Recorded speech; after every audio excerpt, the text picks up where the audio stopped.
Have more now on that chilling plot to kidnap and kill Michigan Governor Gretchen Whitmer.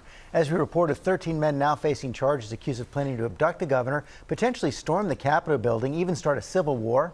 I spoke with the governor moments ago. Governor Whitmer, thank you for joining us. How are you doing this morning? You know, I'm hanging in there. That's my phrase for 2020. This has been a challenging year, but I am fine thanks to the state police and the FBI and the incredible work that they do. I'm sure you saw President Trump on Fox News and on Twitter last night. Says you're doing a terrible job and you owe him a thank you. Your response? You know what? He clearly didn't pay attention to what I said yesterday. I started with acknowledging the incredible work of the FBI and our state police. This was an unprecedented operation, and they worked and put themselves on the line to keep me and my family safe, and we are incredibly grateful. I also quoted Ronald Reagan. In his speech to the NAACP, he talked about groups like these, domestic terror groups, and how we owe them no safe harbor in this country. Bigotry and prejudice and violence is not acceptable. What should the president be saying right now? You know what? A decent human being would pick up the phone and say, "Are you okay? How's your family doing?" That's what a decent human being does. That's what Joe Biden did. And I think it tells you everything you need to know about the character of the two people that are vying to lead our country for the next 4 years. We are still in a health crisis. We are seeing record numbers being posted in many states. We are not done with COVID-19. In fact, the president himself has it. We've got to get our arms around this crisis so we can get our arms around our economy and make sure that people are safe.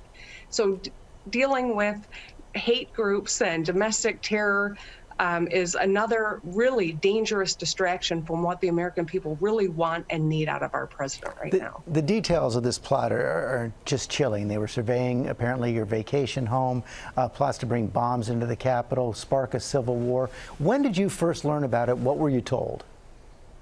You know, I can't go into too many details because, of course, it's about my security, and that's everything that's at issue right now. However, I can tell you that it came to my attention a number of weeks ago that my detail briefed me on it, and this was a very serious, thought-out plot to kill police officers, to bomb our Capitol, killing press and Democrats and Republicans alike, and to kidnap and ultimately put me on trial and kill me as well.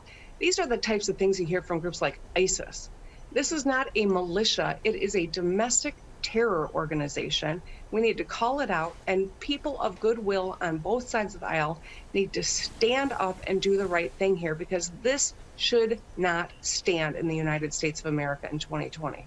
You've said the president is complicit with the extremists. Well, anyone who gives safe harbor to or encouragement to is complicit. And that's precisely what he did on the national stage in the middle of a presidential debate when he said, stand by. That was his message. It wasn't one of rebuke. It was one of rallying cry. And I think that's the dangerous part of this moment.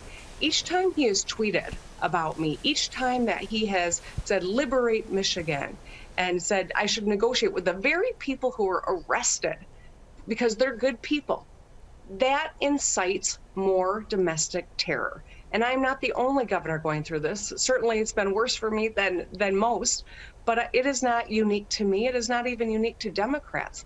This White House has a duty to call it out, and they won't do it. In fact, they encourage it, and that's precisely why, as a country, we have a choice between an incredibly decent human being in Joe Biden and what we've seen the last 4 years. We need someone who can unify us. We need someone who can lead us through these tumultuous times and find common ground. And that's why I'm proud to support Joe Biden, and that's why these stakes are not just personal to me, but to every one of us. As far as you know, are you still under threat? Actually, George, since he first called me that woman from Michigan, we saw an increase in hateful language in social media, and I think that it's incumbent on all of us to bear responsibility. Social media, the press, our leaders who have platforms. And so there is ongoing rhetoric. Even the president last night in this tweet storm won't stop attacking me. And I think that it's creating a very dangerous situation, not just for me, but for people in leadership roles who are trying to save lives all across this country. Governor Whitmer, thanks for your time this morning. Thank you, George.